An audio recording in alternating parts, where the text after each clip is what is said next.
Why do we suffer at the hands of these politicians? Don't you know politicians work for you? Hey! You're the boss. You hire them and you fire them. Look at their campaign. You know what they do? They audition. Yeah! When you put them on the job, if they're not doing the job, then you fire them. Because you're in control. From the city to the state to Congress to the president. You run this. Talk Labor fans, you're back again with Jerry Williams, and man, we have a great lineup for you today. Let me just tell you, we're going to have a big coalition meeting. We are going to talk about the upcoming votes. In November, we're going to talk about ATU leaders. We're going to talk about, just voting and what's going on in this country, things that you probably have not seen or heard yet. But let me start out by talking about the voting. Folks, it is incumbent upon you to get out and vote. We get out and we talk about this. Let's just talk about this Kavanaugh guy that they put in there. Do you know the repercussions that's going to come behind that? This guy told you, I hate you, before he got in. You know, you could see he was partisan. I hate you. Well, that happened because you did not vote. And I hear people say, well, the Democrats, they're not doing this and the Democrats are not doing that. Democrats can't do nothing because you didn't vote. Had you voted and put the Democrats in there, this guy wouldn't be in there. But you didn't come out and vote. You listen to people tell you about Bernie Sanders, and we're not going to vote because we don't like Hillary Clinton. Let me bag up a minute. What in the hell don't you like about Hillary Clinton? You don't even know. But they sandbagged you with that kind of garbage. Instead of Democrats coming together and forming a unit, they spread all of you out, and a bunch of you laid at home and didn't come out and vote. If, you understand what I'm saying, if you come out and vote, and the Republicans come out and vote, you dwarf them. That's how many Democrats you have. But they found a way to make Democrats lay down and not come out to vote. And what they do, they come across really like they're tough. Hey, and I'm going to do this. Then when you do it to them, oh my God, they're picking on us. Poor Republicans, we're picking on us. And you can't do that. They come out like gangbusters and tell President Obama, we're not going to put your guy in there, and held him off for a whole year. Nobody's ever heard of that. They didn't give a damn whether what you like it or not, or whether they were breaking the rules or not. They didn't care.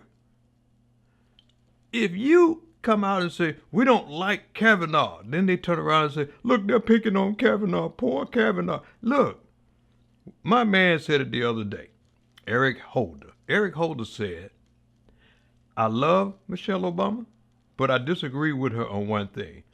When she say, if they go low, we go high. Eric Holder said, no. If they go low, he said, kick them. And I'm with him. You kick them, because that's what has to happen. That's what has to happen if you're going to move forward with your agenda. Stop pussyfooting around, okay? Get out and vote. You run this. You got a clown in the White House. You got a clown that you don't want to see because he's like a deadly clown in the White House. And, and one thing I said I wasn't going to talk about this, but I got to say something about it. I want you to take a look at the clip, too, when I finish. But this clown found him a Negro clown and brought him to the White House. And that fool sit up there and just, he just embarrassed the hell out of himself, embarrassed the hell out of his dead mama, and embarrassed the hell out of black people when he did what he did. I'll say this, and I said it. The way he acted, the way he clowned, if Donald Trump had reached in his pants and pulled his Jones out, he would have crawled over there like a little puppy and sucked it. Because that's the way he came across. He really pissed me off to the highest of festivity. So, you know who I'm talking about. This clown that calls himself a rapper. Get out of here. I wouldn't buy a piece of bubble gum from him. Oh. Great to have you. Kanye, it's great to be with you. And these are two friends of mine, and Kanye's been a friend of mine for a long time. I don't want to put you in that spot. So I think it's the bravery that helps you beat this game called life. You know, they tried to scare me to not wear this hat, my own friends, but this hat, it gives me power in a way. You know, my dad and my mom separated, so I didn't have a lot of male energy in my home. And also, I'm married to a family that, you know, not a lot of male energy going on. It's beautiful though, but there's Smart cookie, smart. you know, it's something about, you know, I love Hillary, I love everyone, right? But the campaign, I'm with her, just didn't make me feel as a guy that didn't get to see my dad all the time, like a guy that could play catch with his son. It was something about when I put this hat on, it made me feel like Superman. You made a Superman, that's my favorite superhero. And you made a Superman cape for me also as a guy that looks up to you, looks up to Ralph Lauren, looks up to American industry guys, non-political. That was pretty impressive, folks. You know, I hate to say this, Jim. Do you want to say something? What do you do after that? I love this guy right here. Let me give this guy a hug right here. I love this guy right here. That's really Yeah. Come here. That's really nice. And that's from the heart.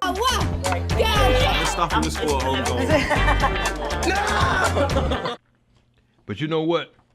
You know how you end that? Vote. Get out and vote. Look what they're trying to do to Stacey Abrams in Georgia. She's running for governor. And this clown is holding up 53,000 votes. 70% of the 53,000 votes are black people. He's holding up black people's votes to keep them from being able to vote for her for governor, because she's running a great campaign down there. All you people in Georgia, get out and vote for this lady. She's the most qualified. This guy that I think he's the person that's in charge of handling the voting situation. Now, they asked him to step down, let somebody else do it. He said, oh, I'm not going to step down. I'm going to be fair. But he's holding up 53,000 votes.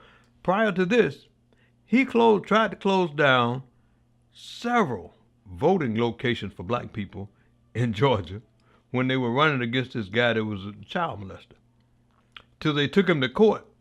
And then the court ruled against them doing that. He tried to bag off and say, I didn't do it. It wasn't me. Yeah. But get out there and vote. Get out there and vote. Now, I'm talking about in Georgia, but I'm also talking about in Tennessee.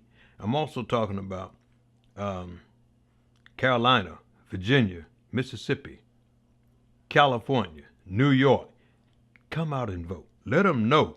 You're not going to take this stuff. You all see what this fool has been doing for the last 2 years. Got murdered journalists now. Same shit that Putin is doing. So come out and vote. You run it. That's one thing about this country. It's a big country. It's not like the other countries that they can come over and run ramshot over. This country is so big that they can't do it. Remember, when people are talking about, I didn't like Hillary Clinton, she won by almost 4 million votes over this boy. So more people in America wanted her than what voted for this boy. But they had rigged the election. He kept hollering. He knew what they were going to do, rig the election. So what do? You start hollering, rig election first. You say it first, and then if anybody else said, oh, he's just copying me. That's what goes on. That's what a con artists do. I don't know if any of you, I know a lot of people did come because it was a crowd of young kids, teenagers coming from college over to Chicago State University, where we held our Infinite Scholar program. It was wonderful. I've gotten letters from everybody. I've gotten from legislators and everybody talking about how great the affair was and how they really are looking forward to it for next year. We have been a stalwart here in Chicago ever since we initiated in Chicago, and this was our 7th year. We haven't been under $10 million in scholarship offers yet. We give out over $10 million each year in scholarship offers. We had one school They gave away $167,000 in scholarship right on the spot. Right on the spot. That's one, and we had about 60 to 70 colleges there. So next year, don't get caught and not be there, not get your kid. Make sure that you get them there for the scholarship fair. And we'll let you know exactly where, because we like to move around, but we'll let you know exactly where. It's going to be September 19th, I know that. Okay? So, what I'm going to do is take a break right now. We'll be right back and talk to you about some things that are really, really, really important. We'll be right back. I'm Danny Jo Williams with Infinite Scholars. We'd like to thank the Chicago Teachers Union Foundation for being a sponsor. Thank you.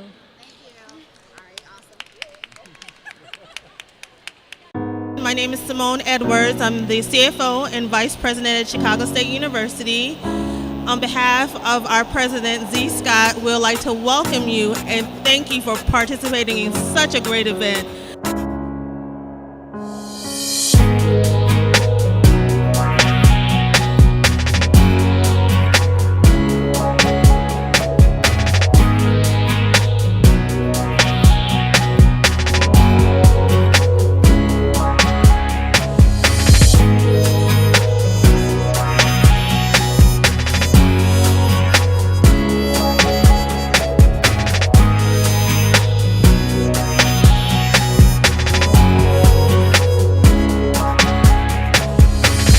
We have Joanne Jones. She's got a scholarship from Contaga, $3,000 per year. Joe Rogers, he got a scholarship at Talladega, $4,000 a year. Denise Frazier, she has 2 scholarships. Talladega, $6,000, and Wilberforce, $12,000. Congratulations. All I wanna do is run free. All I wanna do is run free.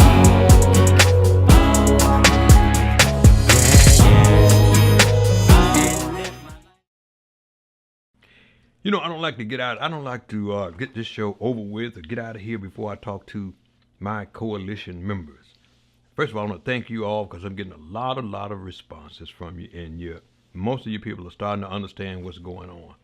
I love that. We're going to have a big meeting, and I'm going to let you know exactly what day and what time. Normally it's on a Thursday, and it's going to probably be at the same place because between now and March and April, we're going to have a big election, 2 big elections, one in November. You know to get out there and vote in November. We're going to talk about that a little bit more before November 6th.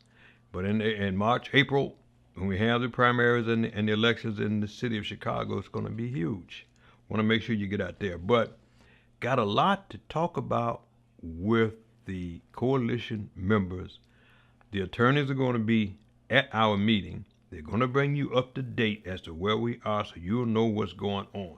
Okay? You're going to really appreciate that. But I'm letting you know now. I'll let you know probably on our next show the time and the date, because it's going to be really, really important that you know. And one thing, disregard anything you hear from anybody else. If they're not a coalition member, tell them to get lost, okay? We got about 500 members now. We should have 5,000. We're going to get it there. We are not only talking about our lawsuit that we filed, because it is we're in a great position right now. And I think you're going to really like what you hear. But also the fact that we should be and will be sitting on that board. I want you to hear me. We will be. We've already put that in motion, okay? So, but we'll bring you up to date at the next meeting. So make sure you're there. Make sure you're there. And I got a lot of more things that I want to talk to you about.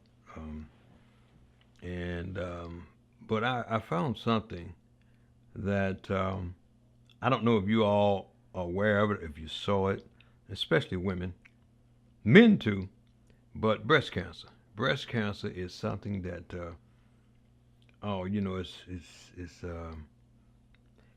it's dear to me and to this fact that I lost two of my closest people to breast cancer, my sister and one of my closest friends, to breast cancer because they just didn't know. They didn't have the technology that they have now.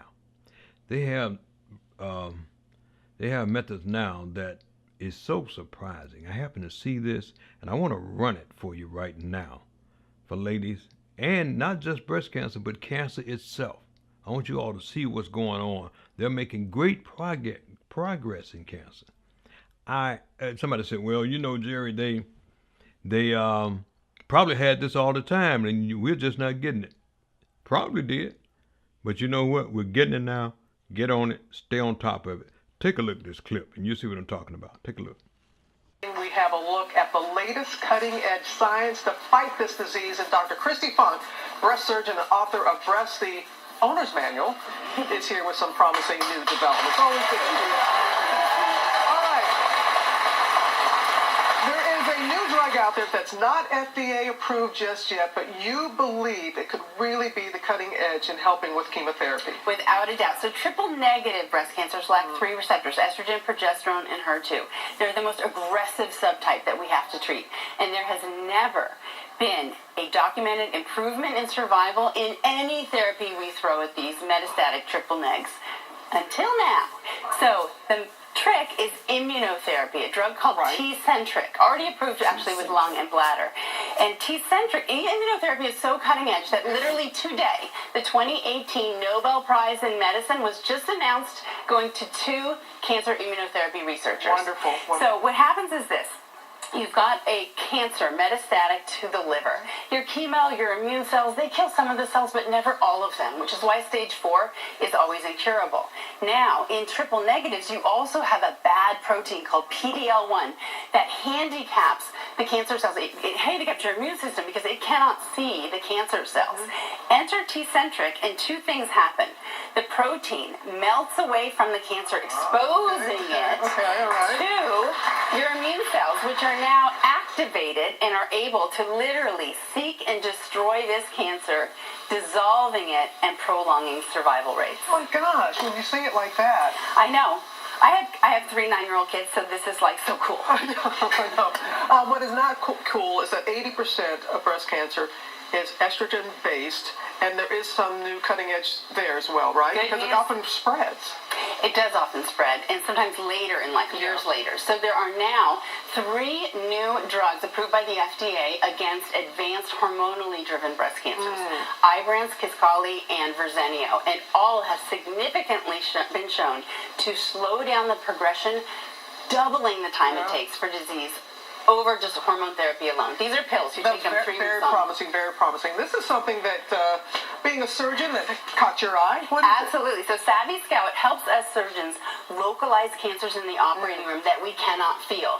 Better than the traditional way, which is using a wire pushed into a lady's breast to localize the cancer while it is clamped between mammogram plates. So this improves on comfort, ladies. And because it's so localized, we can remove the cancer with better margins, dropping re-excision by 70%. And finally, because I can leave more good breasts behind, the cosmetic outcome is great.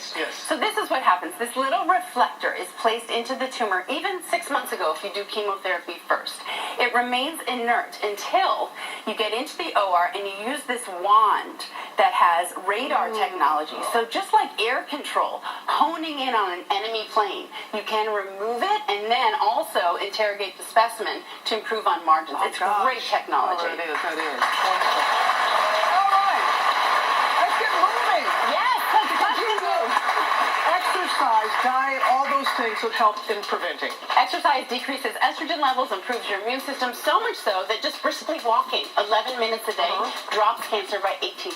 But if you want to kick it up? Yep. The NIH says for 3 to 4 hours a week, you can drop breast cancer by 30 to 40%. Really? In fact, the rule is 5 hours a week if you and I are just going to hike and talk, but if you break a sweat, you will only need 2.5 hours a week. Now, what if you already had breast cancer? Like Veronica, our Thriver warrior over there.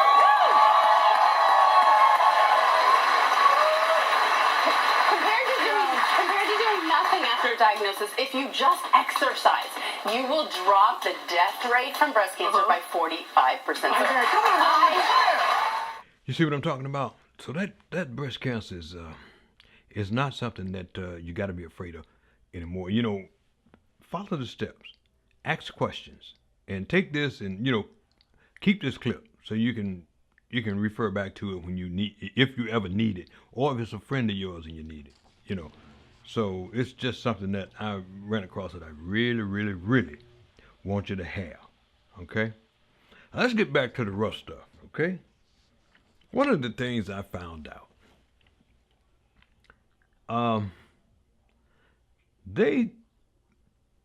television make it look as if though black people are the most criminal people in the world, that they are the most vicious people in the world. That's not the case.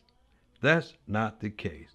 Here is an FBI chart that shows who really, per capita, commit the most crimes, commit the most murders, you know, commit the most sexual assaults in the world. And it's not, guess what? It's not black people. It's not black people. It happens to be white people. The only thing that black people top per capita is robberies. So take a look at this chart and you'll see what I'm talking about. Run it down for yourself. Look at it. Hold it. You know, you're looking at this show, and if you run it on tape, stop it and just look at it. And you'll see what I'm talking about. And the reason I say that because when they make you feel as if though you are the worst criminals in the world and you're the worst people in the world, you start to lose self-value. And you start to look down at yourself. I want you to keep your damn head up high because you're some of the most beautiful people in the world. Some of the most beautiful people in the world. We can stop our crime. We can stop it. And we will. But look at that chart and you'll see what I'm talking about. Speaking of police officers, here's a policeman in Mayfair. Police officer, and his name is Aaron McNamara. He made this statement. He said, abolishing slavery, and I quote, abolishing slavery was the worst thing we could have done. These people should be exterminated. This is a policeman. Okay? Take a look at this clip and you'll see what I'm talking about. Happening right now, a volunteer with the local police force steps down after allegedly posting racially insensitive comments to social media. Lee Jordan joins us now in the newsroom with the latest developments. That's right, Mike and Dome. 20-year-old Aaron McNamara resigned from the Fairview Park Police Department. In a video, McNamara allegedly refers to African Americans in racist terms. We're told those comments have since been deleted. News Channel 5 got this copy of McNamara's resignation letter in which he says the statements were made in his youth and that he now regrets them. Fairview Park Police Lieutenant Paul Shepard says McNamara was a volunteer and had never displayed any prejudice that he was aware of. He also says that behavior is not tolerated in the department.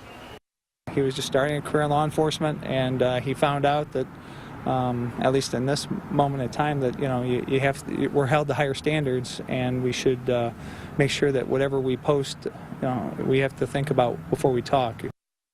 And our crews are working on bringing you more details on this story. We'll have new updates ahead live on 5 and on our Newsnet 5 app. You see what I mean? Now, the sergeant is saying, well, you don't want people to know that you're thinking that kind of way. That's basically what he's saying. And you should never put that down. I'm glad he put it down so we know what he's thinking. But remember I told you guys for the last 10 years when I was doing the show in the city that Ku Klux Klan people said that they were going to join the police force and become legislators and judges so we can kill these niggers legally. Do you understand what I'm saying? Don't be afraid to face up to that. And there's nothing to fear, but you have to face it to stop it. So that's what's going on, and we're going to try to make sure make sure that they don't do what they say they're going to do. And lastly, on the police,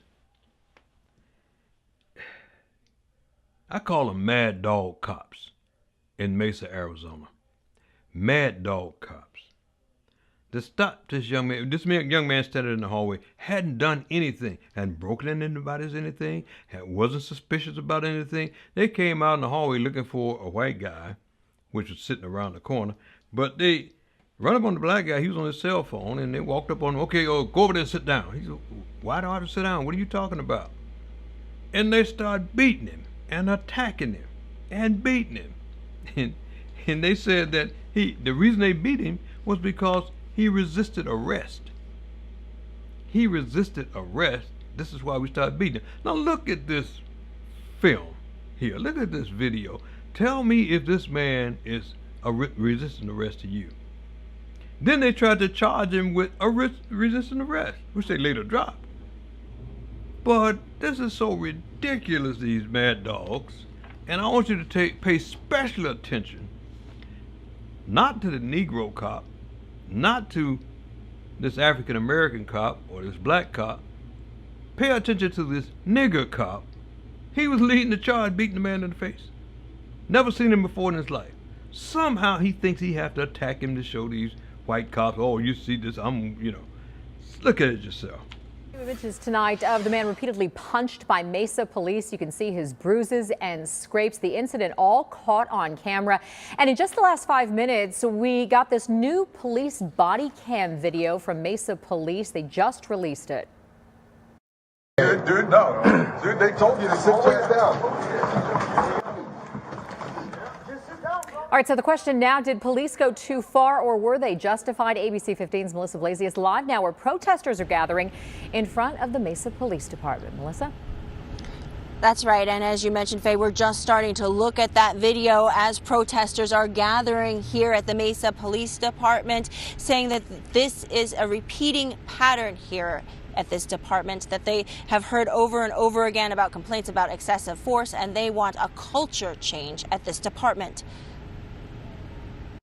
After releasing this video of the officers taking down 33-year-old Robert Johnson, Mesa's police chief is meeting with the man's lawyer and pastor today. I see interactions on the regular with police officers and Mesa citizens, and quite often some of those interactions are uncalled for and probably not even necessary. Mesa has had a culture of hurting people, shooting people, and killing people, and this is sad, and it needs to stop immediately today. They provided us with these pictures of the aftermath for Johnson, swelling and scrapes. He's doing bad. Both sides agree Johnson was not the suspect in the domestic violence case Mesa police were investigating that night in May. So how did it go from words exchanged to punches to the head? And he wants those officers to have some sort of punishment. The Mesa Police Association, a union, is defending what happened that night, criticizing the release of the video at this point and saying Johnson did resist officers. The Reverend Jarrett Maupin now also entering the fray. He's a frequent critic of this department. Maupin produced this video of an incident regarding another man taken down by Mesa police in November. So it's incumbent on the police to be respectful and to be civil and to be level-headed, not to be the barbarians and the foul-mouthed beasts that we see. The man in that video did plead guilty to resisting arrest. As for Robert Johnson, he also faces 2 criminal charges. His representatives want those dropped. And meantime, Mesa's police chief says that he's already making a policy change about use of force, and those 4 Mesa officers are on leave while this all gets investigated. There is about an hour of those police video camera, body cam tapes that we are going through right now, and we will show you as much as we can of it coming up tonight after the game. Reporting live in Mesa, Melissa Blasey, ABC 15 Arizona. Does it stress me out? Yes, it does. Yes, it does. But it's not going to change my mind. I say that the majority of the policemen are not like that. It's just that few. But, you know, the majority of you guys, if you see that happening, you're going to have to turn in these people. Just like you come into the neighborhood and you say, well, the neighborhood won't cooperate, won't tell us who's doing what. And they should tell us. I agree with you, they should tell you. But at the same time, you won't tell us who's murdering our people and doing the things they're doing. And I think you should be telling them. I'm talking to the good cops now. This is how we resolve this problem that we have. And one thing I want to talk about, and we talk about our police, I want to give Kim Foxx a great hand for stepping up and doing what she needed to do in the Van Dyke case. That's the one where the guy murdered this young brother, McDonald, Laquan McDonald. Everybody thought that, he was going to get off. Now, he still haven't been sentenced yet. But everybody thought he was going to get off because you had one African-American juror, and I got to be honest, I thought so too. But you had people that were really conscious of what's going on. And they made the correct decision by convicting this individual who shot this boy 16 times. 2 times once, and then while he was falling another time, then 14 times while he was on the ground, and then said, I was threatened. I felt like I was threatened. He was looking at me funny. Oh my God. But he's going to jail. He's on his way to jail, hopefully. Now, what he was convicted on calls for him to go to jail for at least a small amount of time. But let's hope that they give him the maximum or as close to the maximum as they could. You got to deter these cops, these bad rogue-ass cops, from murdering people.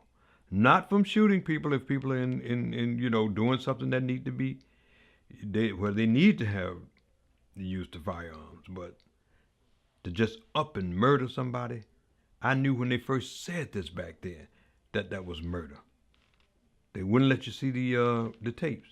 This is one of the reasons why Rahm Emanuel's not running again. But we got a victory there. I hope that we get many more. But let's not fool ourselves. These road cops are still out there. And until they start locking them up in droves, I'm talking about the road cop, not cops. Not just cops, but I'm talking about the rogue cops, the murderers, the savage cops. When they start doing that, things will change.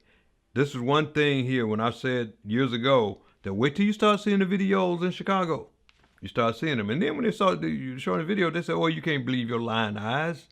But you know what? The jury did believe it. And they convicted him. Thank God for that.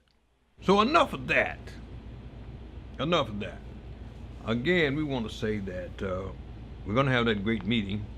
And I want you to be there for the coalition. And the big deal is there's a lot that you need to know. This is your pension. It's your livelihood. You don't want nobody to take it away from you. These are things that only you can control. As long as you allow these individuals to do what they're doing, there's so much that we're not putting out right now because we're going to be bringing charges that's going on in that pension office. Right now, I'm talking about the ATU dealing with the CTA pension fund and the ATU workers and the management people. So much going on in that pension office right now. It's not even funny. It's really not funny. But we're going to get to the bottom of it. They know we're going to get to the bottom of it. They would love to stop us, but it's not going to happen. We're on the move right now. When we have that meeting, you be there. It's important that you be there. Don't be afraid to be there. Nobody's going to bother you. Okay? We've had great meetings. As a matter of fact, we filmed some of the meetings, and there's been great questions asked, good people there. And sometimes we have more people at that meeting than you have at your union meeting. And they get informed there, okay? You can be within 5 years of retirement and join the coalition because you will be retiring soon and it will be affecting you. And of course, if you are a retiree, you can join. Keep this in mind. Only coalition members will be making a decision on coalition issues. So when it comes to voting on things like, say for instance, if CTA wants to settle with us, only coalition people will be making that decision. Say when we are talking about who's going to be on the board, say only coalition will be making that. And there are reasons why. You come to the meeting, we'll explain those to you, okay? All right, so what we're gonna do, we're gonna get ready to get out of here, and we're gonna do this. We're gonna be out there pushing and supporting. You all know who we're supporting for governor, and that is J.B. Pritzker. Our coalition voted 100% unanimously to support J.B. Pritzker for governor. Okay? But you got a mayoral election coming up, and we held off because we want to allow coalition members to decide on who we should be pushing for mayor.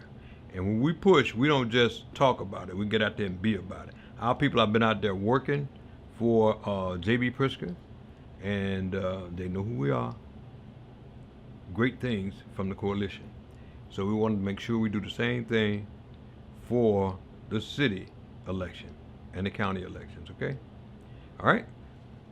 So this is Jerry Williams. We'll be back again next week talking to you. I want you to stay up, stay alert, keep your head out the sand. Keep talking. Keep talking. We hear you. And if we hear you, we'll make sure everybody else hear you, okay?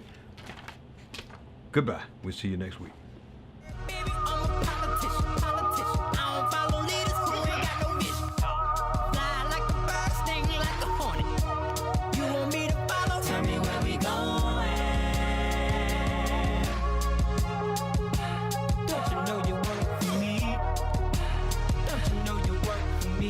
Yeah.